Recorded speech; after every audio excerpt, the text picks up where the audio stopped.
Katonda mu mbeera n'ogamba nti ye yekka asaanidde. Naye bw'oba oyogera byogere, bw'oba osobola biyimba biyimbe.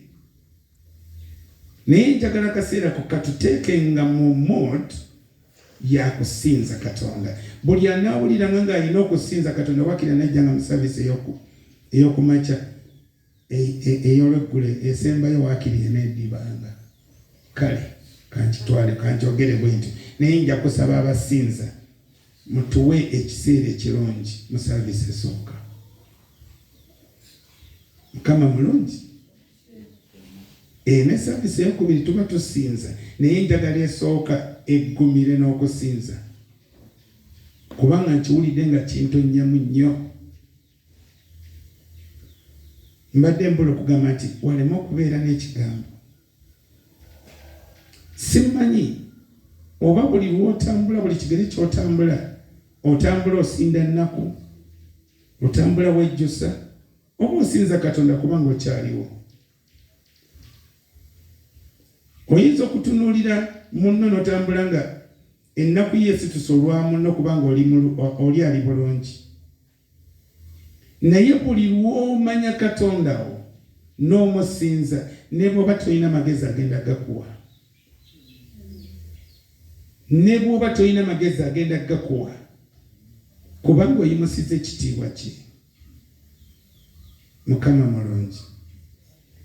Embeera ejja wakati awo esobola okwawula n'ekuleka mu bbanga, naye nga Katonda ayagala mu bbanga awo osinze Katonda.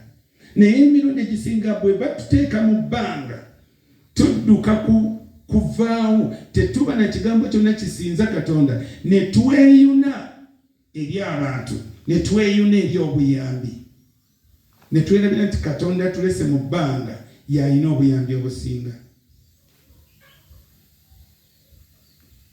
Yona yali mu kyennyanja n'asinza Katonda.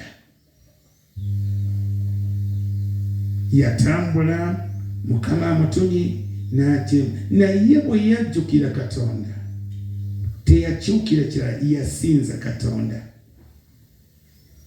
Katonda n'amujjukira ng'alina omulekawo, alina omwongerayo ku leve endala kubanga asinzizza Mukama asobole okugulumiza Katonda. N'olwaleero Yona akyayogerwako.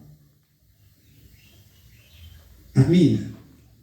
So nga obujeemu bwaliwo ng'essaawa yonna alina okuvaawo, yali agenda kuvaawo, naye bwe yajjukira n'asinza Katonda, Katonda yajjukira Yona.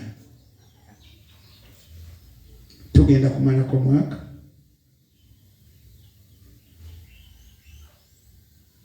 Mukama atusuubiza omwaka ogujja agenda kutambula wamu naffe, naye ayagala tumusinze. Aleme kutambula naawe omwerabire. Walalabyeko okwerabira omuntu gw'otambula naye, gw'oli naye mu kubona omwerabira wangi si kyano. Temuwulirako abantu nti omwana yamubuzeeko, gwe yabadde naye yamubuzeeko.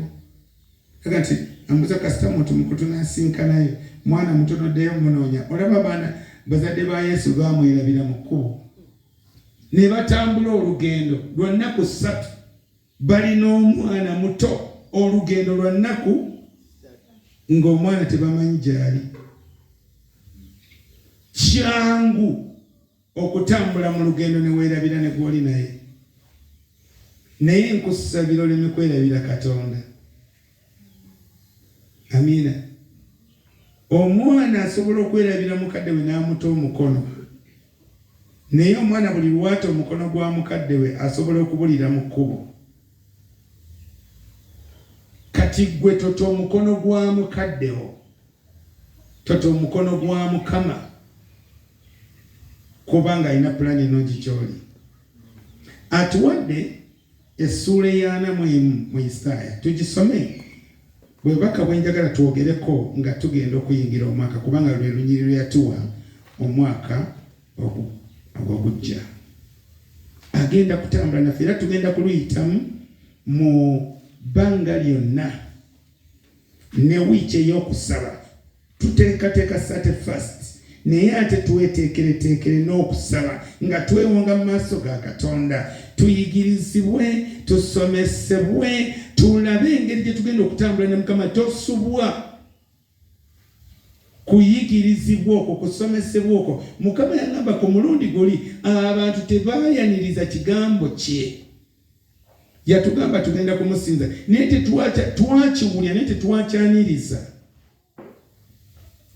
Oluganda lutuula bameka nga omanyi okwaniriza? Bameka